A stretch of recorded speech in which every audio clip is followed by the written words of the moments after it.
안녕하십니까. 늘 여러분의 사랑을 받고 있는 한국기독교 이단상담연구소 박형택 목사입니다. 오늘은 말도 많고 탈도 많은 한 유명한 목사 전광훈 목사에 대해서 다루고자 합니다. 이분에 대하여 우리 한국기독교 이단상담연구소로 많은 문의가 오고 있어서 지금까지 자료를 수집하고 연구하여 기독교적인 입장에서 정리해 보고자 합니다.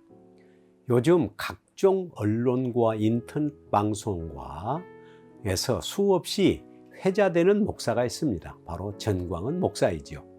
그의 망언과 그의 행동은 뭇사람들의 입에서 오르내리고 있는데, 한편에서는 그를 추켜 세우고 그가 하는 모든 일에 대하여 찬사를 보내거나 동참하는 사람이 있는가 하면, 그의 망언과 돌출적인 행동들에 대하여 기독교의 얼굴에 먹칠을 하고 있다고 비난하거나 성토하는 사람들이 있습니다.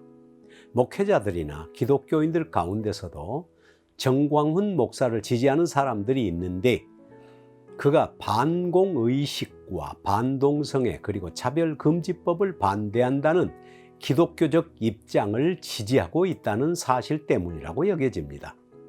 그의 거침없는 입담과 행동들을 들은 보는 사람으로 하여금 카타르시스를 느끼게 할 수도 있습니다. 하지만 계속된 그의 말이나 행동에 비성경적이고 이단적인 사상이 있다는 사실에 더 이상 방관할 수 없다는 판단이 듭니다. 기독교적인 입장에서뿐 아니라 비기독교적인 입장에서 판단할 때도 상식적으로 납득하기 어렵고 이해하기 어려운 부분들이 드러나고 있어 사회적 논란의 대상이 되고 있는 것이 사실입니다. 더 이상 방관할 수 없다는 생각에서, 그리고 요청하는 분들이 많아서 유튜브에 올리게 되었습니다.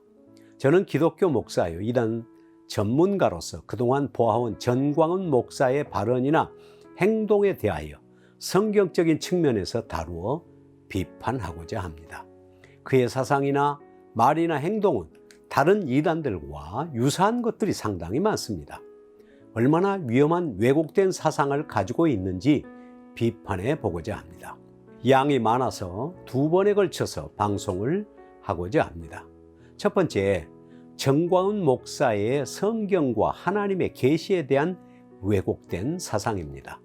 전광훈 목사는 모세 5경만 성경이요, 나머지는 성경 해설집이라고 주장합니다. 성경을 줄여서 말하면 성경은 모세가 썼고 바울이 해석한 책이라고 정의하지요. 모세가 성경을 쓴 것은 하늘에 올라가서 하늘의 식양, 곧 하늘의 설계도를 보고 모세 5경을 썼고 땅에 성막을 지었다고 하며, 그리고 신약의 바울은 3천층에 올라가서 모세가 본 것을 보고 바울 서신 13권을 썼고 영적으로 땅에 교회를 지었다고 주장하고, 모세와 바울은 양대 짝으로서 모세는 구약의 대표, 바울은 신약의 대표라고 주장합니다. 또한 성경이 인간의 최고의 지식이라고도 합니다. 또 하늘에 가본 자만 성경을 해석할 수 있다며 자신도 하늘에 다녀왔기 때문에 제대로 성경을 해석할 수 있다는 등 이단적인 발언을 합니다. 전광훈 목사가 주장하는 모세 5경만 성경이라고 주장하는 것은 베레아 김기동 이단이죠. 모세 5경과 복음서만 성경이고 나머지는 성서로서 자기가 쓴 책도 성서에 속한다고 주장하던 것과 유사합니다. 전광훈 목사의 성경관을 비판하자면, 첫 번째, 성경에 대한 왜곡된 정의 문제입니다. 성경은 사람이 하늘에 가서 무엇을 보고 쓴 수필이 아닙니다. 성경은 하나님의 자기 계시로서 하나님이 인간에게 자신을 나타내는 말씀입니다. 히브리서 1장 1절에서 2절에 보면 옛적의 선지자들을 통하여 여러 모양과 여러 부분으로 말씀하시던 하나님이 이 모든 날 마지막에 아들로 우리에게 말씀하셨으니 라고 분명히 말씀하십니다. 성경을 하나님의 자기 계시로 보지 않고 인간이 하늘에 가서 보고 느낀 것을 기록한 것으로 이해하고 있는 전광훈 목사의 성경관은 아주 위험하고 잘못된 것이라 할 수 있습니다. 두 번째, 신구약 성경 66권 중에 일부만 성경으로 믿는 왜곡된 성경관입니다. 지금까지 이어온 기독교 자체를 부정하는 것이 되기 때문입니다. 웨스트민스터 신앙 고백에서도요, 성경 66권을 하나님의 말씀으로 분명하게 고백하고 있습니다. 이단 규정 원칙에도 성경 66권을 부인하면 이단이라고 정하고 있죠. 세 번째, 성경 기록 방법에 대한 왜곡된 사상입니다. 모세가 하늘에 가서 보고 모세 오경을 기록한 것이 아닙니다.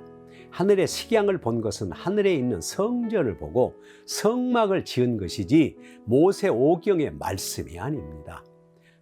바울도 삼층천 하늘에 가서 모세가 본 것을 보고 와서 성경을 기록한 것도 아닙니다. 바울 사도는 각 여러 교회에 발생한 문제들에 대하여 서신을 보낸 것이지요. 모든 성경은 다 하나님의 감동 곧 성령의 영감으로 성경을 기록했다고 말씀하십니다. 하늘을 보고 가서 그것을 기록한 것이 절대 아닙니다. 자, 두 번째, 정광훈 목사의 위험한 직통 계시입니다. 정광훈 목사는 자신이 입선을 해서 천국에 가서 이승만 대통령의 건국 이념이 정치적인 의미가 아니고 하나님의 복음의 의미로 세워졌다는 것을 보았다고 주장하고, 하나님께서 국가 대사에 대하여 자기에게 직접 보여주신다고 하며 한 번도 틀린 적이 없다고 떠듭니다. 박근혜 대통령에 대해서도 7번을 보여주었고, 황교안 대표도 자신이 영계 레이더에 잡혔다고 하기도 하고, 문재인 대통령도 2019년 말까지 청와대를 나오는 것이 하나님의 명령이고 주님의 명령이라고 주장하기도 하였습니다.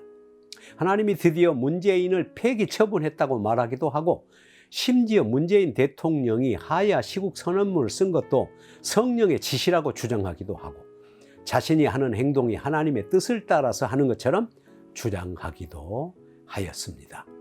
성경은 완전한 계시로서 하나님이 더 이상 개인에게 하나님의 행하실 일을 말씀하지 않으십니다. 이미 하나님은 모든 것을 다 말씀하셨기 때문에 많은 이단들이 하나님께서 직접 자기에게 계시하셨다거나 성령께서 지시하셨다고 하면서 사람을 속이는 것은 직통계시 이단입니다. 많은 이단들이 하나님이 직접 자기에게 말씀하시거나 계시를 주신다고 주장하면서 직통계시를 주장하는데, 이것은 스스로 자신을 속이고 스스로 자신이 이단이다 라는 것 사실을 증명하는 것이라 할 수 있습니다. 더군다나 국가의 흥망성쇠에 대한 문제를 어느 개인에게 말씀하거나 개인의 신우사를 말씀하지 않습니다. 하나님은 공적인 인물들인 선지자와 사도들을 통해서 말씀하셨지 한 개인에게 비밀을 말씀해 주지 않으십니다. 이러한 짓을 행하는 자는 하나님께서 가증한 자라고 성경은 선언하고 있습니다. 신명기 18장 9절에서 14절에 분명히 말씀하셨죠. 셋째, 정광훈 목사의 위험한 성경 해석과 성경 짜집기입니다. 정광훈 목사는 성경 해석에 관하여 하늘을 보고 온 사람만이 성경을 해석할 수 있다는 논리를 펴고 있습니다. 왜냐하면 성경은 하늘을 보고 온 사람이 쓴 것이기 때문이라는 것이지요. 그래서 바울 사도가 천국에 가서 보고 와서 바울 서신 13권을 썼는데 모세 오경의 해설서라고 주장하는 것입니다. 바울이 나타나기 전에는 아무리 선지자가 있어도 모세가 쓴 성경을 몰랐으며 부분적으로만 알았다고 합니다. 물론 자기도 입신을 해서 천국에 가서 다 보고 왔기 때문에 자신은 성경이 열려서 모든 것을 알고 모든 것을 조립할 수 있다고 주장하는 것이기도 하고요. 정광훈 목사를 모르면 성경을 모른다고 하기도 하고, 한국의 90%의 목사들이 성경을 모른다고 주장하기도 합니다. 그리고 정광훈 목사는 성경을 여기저기 짜집기하여 자신의 논리를 맞춥니다. 모세 오경과 성막을 짜집기하고 바울과 삼층천과 바울 서신 그리고 교회 설립을 짜집기합니다. 정광훈 목사가 성경을 알자 성경 세미나에서 한 말씀이지요. 성경은 하나님이 인간을 향하여 주신 말씀을 인간의 언어로 기록하였습니다. 따라서 성경을 해석하는 것은 성경의 문맥을 통하여 하나님이 무슨 말씀을 하셨는지 살펴봄으로써 잘 알 수 있습니다. 정통 교회에서는 우선 문법적으로 해석을 하는데 상황과 문맥을 잘 파악하고 해석을 합니다. 둘째는 역사적으로 해석을 하는데 그 시대의 그 상황에서 그 당시의 언어로 하나님이 무엇을 말씀하셨는지 살피는 것이고, 셋째는 신학적인 해석인데요. 성경 전체의 통일성과 점진성 등을 살펴서 성경을 전체적으로 살피는 것입니다. 통전적 해석을 하는 것이지요. 하늘에 올라가 본 자만이 성경을 해석하는 것이 아닙니다. 정광훈 목사는 자신도 하늘에 가서 보고 왔기 때문에 성경을 안다고 하면서 성경을 자기 논리에 맞추어 성경을 짜집기 하여 자기 논리를 내세우고 있습니다. 모세가 천국을 보고 와서 성막을 짓고 바울이 삼층청에 올라가서 보고 교회를 세웠듯이 자신도 천국에 갔다 와서 요한계시록의 새 예루살렘을 짓는다고 연결시키는 것입니다. 주로 이단들이 자신들의 논리를 주장하기 위하여 성경을 자의적으로 해석하고 성경을 짜집기 하는데 위험한 이단적 행위입니다. 오늘은 여기서 마무리하겠습니다. 다음 시간에 계속해서 말씀을 드리고 싶습니다. 감사합니다. 안녕히 계십시오.